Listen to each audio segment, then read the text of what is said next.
François Bon, atelier d'écriture, un cycle qu'on a appelé Recherche sur la nouvelle, qui s'est constitué sans préméditation sur le principe de boucle, c'est-à-dire on fait des marches d'approche, c'est-à-dire marches d'approche, on crée une sorte de territoire où on prend, on met paramètre par paramètre, en petit, quoi, en miniature, je sais pas, c'est pas des miniatures, mais on s'approprie sans qu'il y ait, hop là, une grande marche, un grand saut à faire, une thématique. La première boucle, c'était tout simplement le livre, le statut du livre dans le récit, comme une mise en abîme. On avait fait 4 marches d'approche et puis cette suite de nouvelles avec livre. On est parti ensuite sur un autre archétype aussi général, aussi essentiel, celui du personnage. Récit de vie? Non, c'est pas ça. C'est comment on peut utiliser un personnage alors même que les éléments sources sont lacunaires, fragmentaires, mais pour que l'interrogation même sur le personnage, on puisse la renverser et que ce soit le récit qui témoigne, non pas d'une enquête, mais du mystère général qu'est un personnage, indépendamment du côté fragmentaire ou lacunaire de ce qui prélude à notre quête. Parce que si on part dans cette quête, c'est bien que c'est soi-même qu'on cherche à travers l'autre. On a fait 3 marches d'approche. La première, une rencontre, une interaction avec un personnage. La deuxième était plus compliquée, mais vous allez voir qu'elle va nous servir ici. C'est justement sur ce principe du fragmentaire, en quoi la grille qui permet de rendre compte de ce peu qu'on sait, nous permet la construction d'une image intérieure plus vaste. Et la grille que je vous avais proposé d'utiliser, c'était celle qui est dans notre usage quotidien, comme le petit Larousse et ses pages non propres avec les pages roses au milieu pour le séparer des noms communs, pouvaient être une sorte de lieu commun aussi, spatialement parlant, avant les temps maintenant déjà bien avec leur propre histoire, en tout cas d'Internet. Troisième, j'avais voulu élargir, c'est-à-dire non pas traiter un personnage en ce sens qu'il est seul, mais le personnage pris dans une structure sociale minimum, et pas n'importe quelle. La famille, on avait été voir avec le rôle de ces questions de famille chez Gertrude Stein, les Américains. Et là, donc on a une sorte de triangle où on s'est déjà familiarisé avec la question d'un personnage, la question du mystère du récit qu'on peut construire, même justement avec ce lacunaire, ce fragmentaire du personnage dont on se saisit à deux mains et ça tremble parce que c'est une part ignorée de soi-même qu'on est en train de chercher. Alors il y a un texte sur lequel je reviens régulièrement. C'est un texte bref, on va le regarder en détail. Alors les circonstances d'écriture, c'était magnifique, c'était en 1994, j'habitais Montpellier à l'époque, je m'en souviens, ça devait plutôt être 92-93. C'est Gilles Joannard qui était à l'époque responsable du centre régional des lettres là-bas, ou du livre ou des lettres. Cet homme-là était un passionné de la Lozère, des Causses, des espèces d'îles surélevées en pleine terre, et il invitait des auteurs. Alors souvent, je me souviens, c'était à peu près simultané aux vacances de Pâques dans différents endroits, dans des gîtes ruraux dont on nous offrait la location. Moi, j'étais allé en famille. Et donc, c'était une immersion dans ces paysages avec comme seule contrainte d'écrire un texte. Ça avait été rassemblé ensuite dans un livre aux presses du Languedoc. J'ai cherché, je ne sais pas où je l'ai mis, donc j'ai que le mien, mais j'y étais avec des amis, Pierre Michon et Pierre Bergougnoux. C'est pas qu'on se voyait souvent, chacun était dans son coin avec ses propres rencontres, des guides, des éleveurs, etc. Et le texte, écrit par Pierre Michon, le mien est sur mon site, ça me suffit. Lui, il a donné ça à Verdier. Ils ont rassemblé ça dans un volume en 97 qui s'appelle « Mythologie d'hiver » au pluriel. Et il est là, ce Édouard Martel, tout à la fin, comme une espèce de codicille. D'abord, il n'y a pas d'hiver, mais c'est celui dont on va se servir pour notre récit. Ça pose tout de suite un problème, pas un problème, un choix, en tout cas, que il vous faut assumer.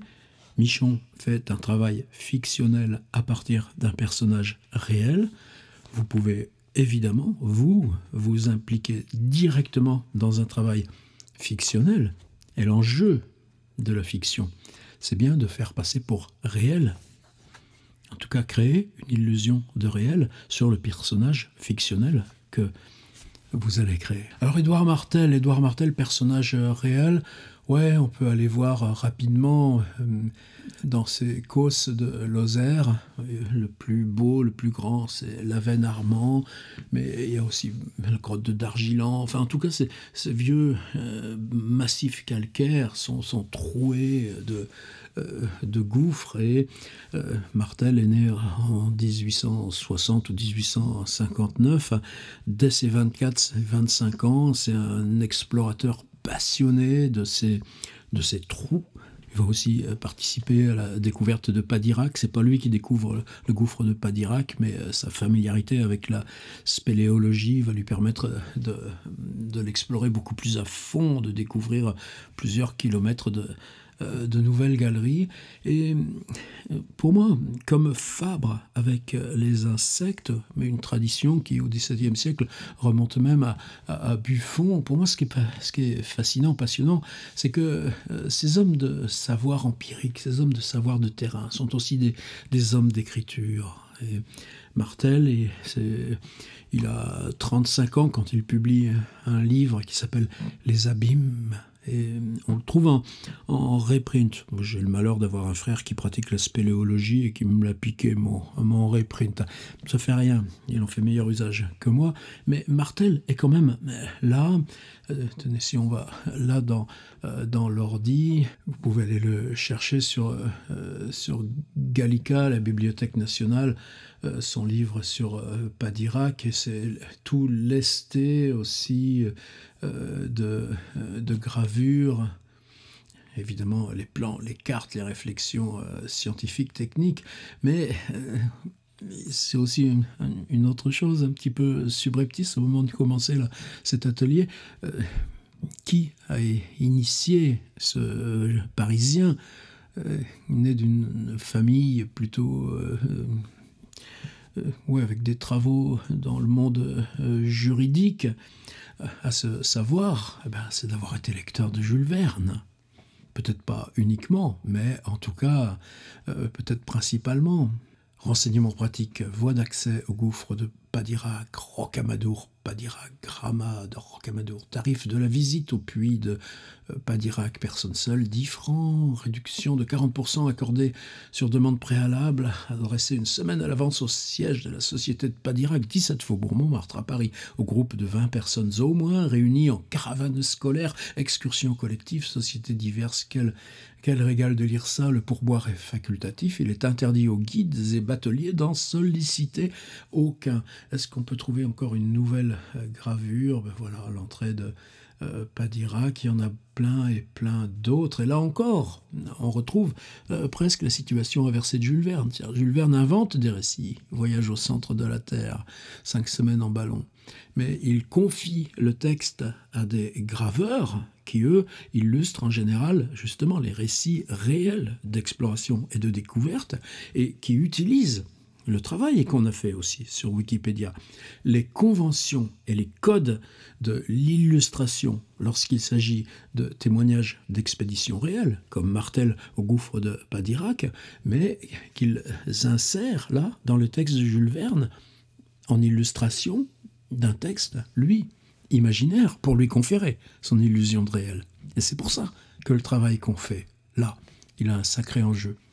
Bien plus que la modestie apparente de ce qu'on essaye de faire le laisse supposer. Moi, c'est ce vocabulaire-là, c'est presque plus là la grammaire de ce vocabulaire de l'imagination qu'il s'agit. Grammaire de l'imagination, c'était un grand livre d'un gars qui s'appelait Gianni Rodari dans les années 70 en Italie. Moi, ça a compté énormément.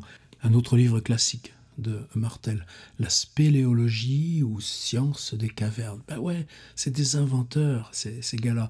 Et ce côté inventeur, alors même qu'il s'agit là de quelque chose d'une science, de science, tout simplement.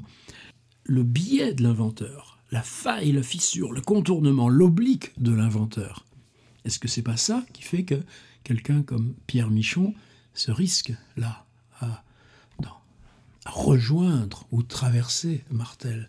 Circulation des eaux dans l'intérieur des terrains fissurés, absorption par les crevasses, pertes et abîmes, confusion de la nomenclature, emmagasinement dans les réservoirs des cavernes et les rivières souterraines, leur extension à hauteur et longueur, absence des nappes d'eau, issue des eaux par les sources, les abîmes, leur origine, puits d'érosion, orgues géologiques, théories geysériennes, effondrement, jalonnement, dolines, vallées inachevées, désobstruction des fonds d'abîmes.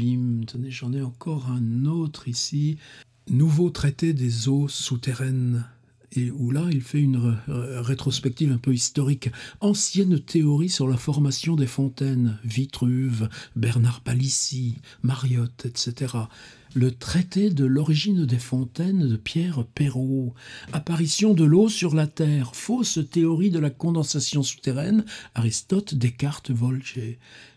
La science des fontaines de Dumas, 1857, contestation, etc., etc. Vous voyez, un travail qui porte sur la langue, en tout cas la médiation de ce qu'on accroit le réel, ou ce dont on accroit le réel, de quoi on l'accroit, précisément de poches, de vides, de trous, d'abîmes, de gouffres. On augmente le réel d'une part inconnue, invisible, mais qui elle-même est presque une donnée négative, l'abîme qu'il contient. Fin sur Martel, mais petit court-circuit avec ma proposition 2 sur Wikipédia. Édouard Alfred Martel, né le 1er juillet 1859 à Pontoise, est mort le 3 juin 1938 à Saint-Thomas-la-Garde, considéré comme le fondateur de la spéléologie moderne. Biographie, donc là il y a le petit pitch résumé. Oui, c'est ça, c'était ça l'enjeu. Ces formations de jeunesse, ces voyages directement avec ses parents. Ça vient d'où une passion? On ne sait pas. On cherche en soi-même pourquoi cet inconnu vous pousse là à préférer l'eau et les gouffres. Il s'engage avec quelques compagnons dans une cavité rocheuse où s'engouffre un ruisseau connu sous le nom de Bonheur et reparaissant plus loin à l'abîme de Brahma-Bio. C'est-à-dire qu'il va inventer, évidemment, avec tous ces outils, vous savez, la fluorescine, tout ce qu'on peut utiliser là pour cartographier aussi les eaux souterraines, et puis en trouver les origines, le fonctionnement. Petit glissement de Wikipédia avant le retour vers Pierre Michon. Avec son contremaître et compagnon Louis Armand, tiens, un lien. Qui c'est Louis Armand? Lui, il est né près de Saint-Affrique, dans l'Aveyron. Il était serrurier, forgeron. Fils de Jacques Armand et de Lally Rascalou, il s'installe comme forgeron au Rosier. Justement, là, le petit hameau où on était dans cette résidence en Lozère. Ses compétences le font remarquer par Édouard Alfred Martel, qui l'associe à ses campagnes d'exploration. Pendant 20 ans, il fut de la plupart des expéditions souterraines du Maître, Causse Majeure, du Rouergue et du Gévaudan, Ardèche et Vaucluse, Grand Canyon du Verdon, Calanque et Clus de Provence. Et c'est lui qui va équiper certaines des grottes, comme d'Argilan, justement, avec ces passerelles métalliques qui vont permettre, première fois, historique aussi, d'ouvrir le monde des gouffres au tourisme. Alors, qu'est-ce qu'il fait de tout ça, Pierre Michon? Toute petite poignée de pages, mes récits, là, insérés dans un livre rassemblant plusieurs récits autonomes, beaucoup d'ailleurs écrits comme ça dans des circonstances ou des commandes. Combien il y a de paragraphes? Je passe là, je les recopiais en Word. 2, 4, 6... C'est tout, 6 paragraphes. Les 6 paragraphes, attendez, c'est moi là qui ai mis un saut de page d'un à l'autre pour qu'on puisse les regarder indépendamment. Faisons-le. Au Rosier, localisation. Localisation qui est réelle sur les rivières Tarn et Jonte, à la confluence des 3 causses majeures, le Sauveterre, le Méjean et le Noir. Moi j'étais sur le Méjean. Édouard Martel est assis sur la terrasse de l'hôtel des Voyageurs. Ça c'est intéressant parce que, par exemple, on va retrouver plus tard, donc on voit terrasse encore, là on rajoutera ensoleillé en septembre, et puis il y a la poétique propre à Michon. Entre le ciel vaste et les eaux qui miroitent en bas, il y a le visage. Mais le visage, belle tête romaine avec une barbiche blonde, c'est des éléments qui sont à la fois dans les livres, puisque les livres sont illustrés, qu'on retrouve même maintenant sur Wikipédia. Il a abandonné le triste métier de scribe près le tribunal de Paris, on est dans l'informatif. Et ça, ce biais-là, les éléments sources, et comment on traverse les éléments sources pour rejoindre, par la poétique, ce qui nous relie, nous, à notre nécessité d'écrire à cet endroit-là. C'est ça, la poétique de la prose. Il lui a semblé aussi qu'à la surface du globe, le sol sur lequel on marche, qui est sous le soleil, était pour la quête de l'explorateur un terrain trop facile, trop évident, comme mensonger. Il a pris la part sombre de l'exploration, les antres et les gouffres, les rêves et le tartare, le royaume des morts. Bon, ça, c'est Michon, il est capable de faire ça. Quand on reprend le deuxième, là, on retrouve l'hôtel des voyageurs, c'est-à-dire que chaque paragraphe installe non pas une répétition, ça va être plutôt une construction en mode de fugue, mais chaque paragraphe, et c'est peut-être ça qui permet de le considérer, en pensant à Henry James, comme art de la nouvelle.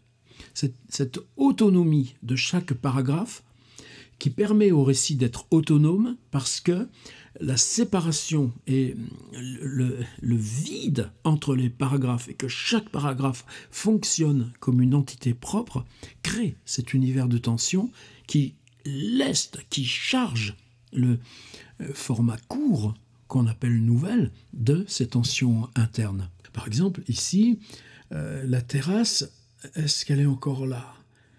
La terrasse semble avoir disparu. Là, c'est assis sur la terrasse de l'hôtel des voyageurs, de cet hôtel des voyageurs. Et par contre, il va ajouter autre chose. Et qui assis jambes croisées sur la terrasse sous la charmille. Alors, on pourrait se dire, tiens, Michon, sur-sous. Oh, tu étais fatigué, un peu crevé, là, ce matin, ou quoi, là ? Non, parce que la charmille... Imaginez qu'à chaque fois, il utilise la terrasse pour localiser. Mais c'est important où on localise.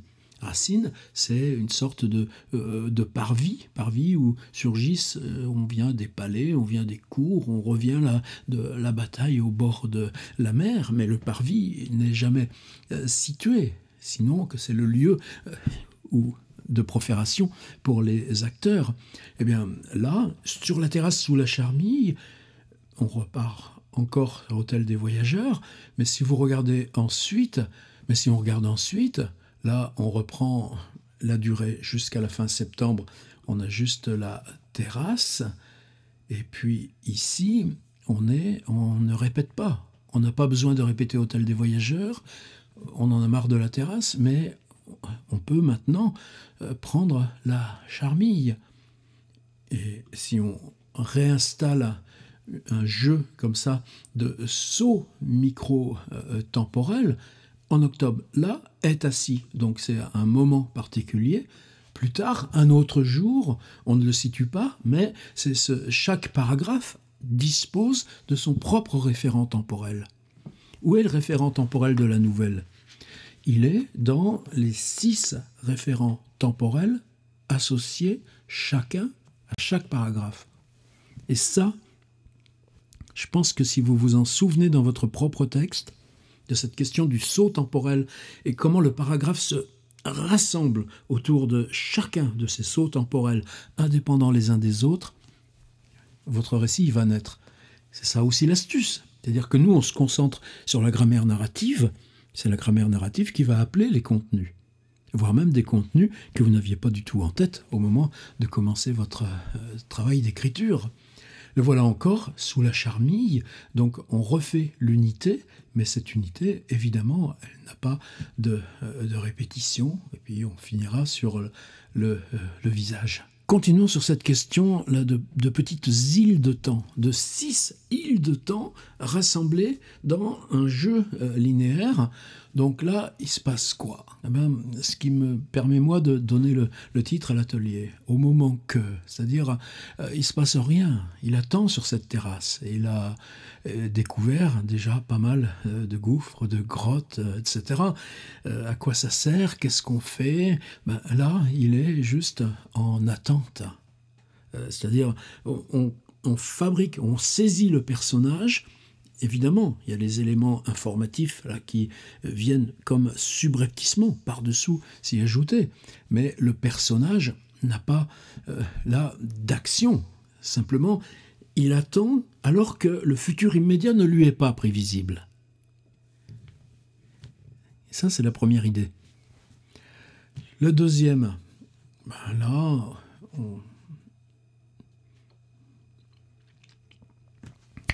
deuxième paragraphe, oh ben tout d'un coup, voilà Tombouctou, voilà Zanzibar, et voilà un autre élément informatif. Si la terre s'ouvre sous un agneau, si une pierre jetée dans un puits est avalée sans un bruit, ils accourent à l'hôtel des voyageurs, ils parlent à la barbiche blonde, aux jambes croisées qui portent des leggings.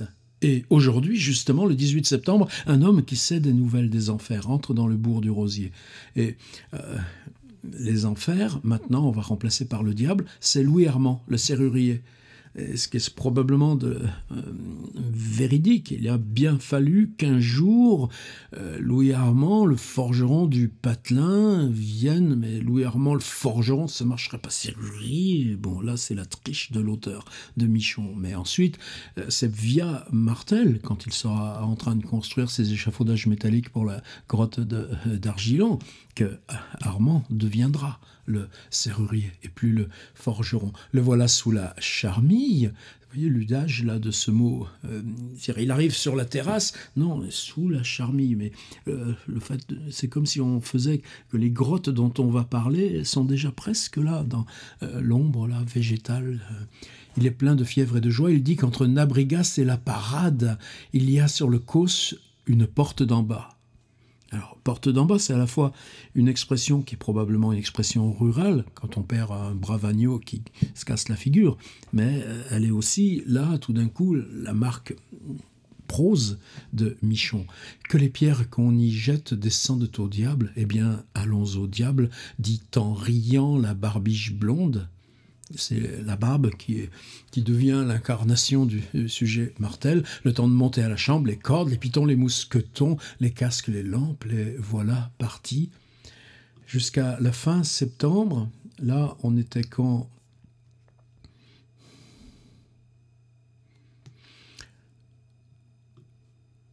On était septembre...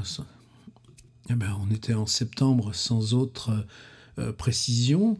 Mais tout d'un coup, aujourd'hui justement le 18 septembre, et puis là tout d'un coup on se retrouve avec Louis Armand qui surgit et qui dit qu'il a entendu parler de nouveaux gouffres. Jusqu'à la fin de septembre, la terrasse est déserte, enfin semble-t-elle, parce qu'il y a tous les gens, mais il n'y a plus celui qui attend. Il est où? Ben, on ne sait pas, il est parti. Le génie de Michon, c'est de remplacer génie de Michon avec son petit sourire ironique, c'est qu'il ne suit pas Martel dans le gouffre, et lui, il reste là, sur la terrasse. Bon, il y est bien mieux, probablement, mais c'est l'absence qui devient le thème du paragraphe. Waouh! Lui, où il est?